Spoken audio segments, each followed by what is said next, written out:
Okaeri nasai. Welcome back and welcome to my channel. For the ones of you who don't know me, I'm Lucy and I'm a certified sake sommelier. Today I would like to talk a little bit more about rice. I know, never heard that before.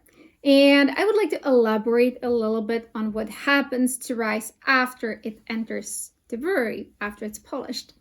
So we've said before that all rice is polished and most brewers buy their rice already polished. And some of you might wonder what happens to the almost half or sometimes even more of the grain that isn't fortunate enough to become a sake and the nuka.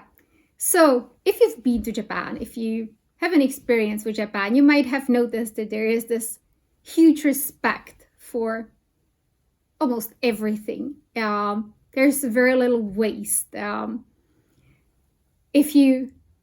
If you go to an izakaya and try to order meat and your Japanese is about on the level that mine was when I first came to Japan, you might end up eating just about anything from the animal.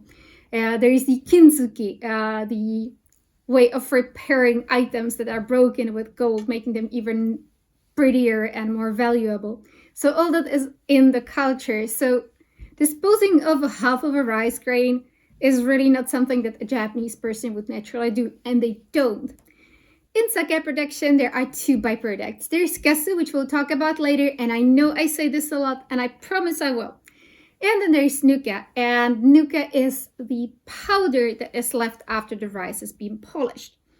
Traditionally, nuka has been used to make tsukimono or nukatsuke, kind of Japanese pickles. They're really good. Or to make cosmetics. Japanese creams are amazing. Do buy them if you go to Japan. Be careful if you've been working on your tan, because a lot of them are meant to make you whiter. So talk to the staff. But definitely, Japanese creams, love them.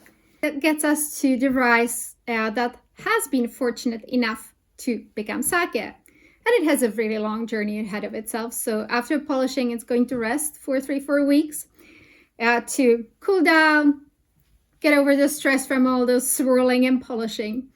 And after that, it's going to be transported to the brewery. If it wasn't polished there, it's going to be washed from all the nuka that we didn't want to have in the first place. And after that, it's going to be soaked in water. Now, you could generally say that the more polished a grain is, the shorter time it's going to be soaked. Because you want it to absorb water, but you don't want it to absorb too much water. And the more polished grains, they soak in all the water they can.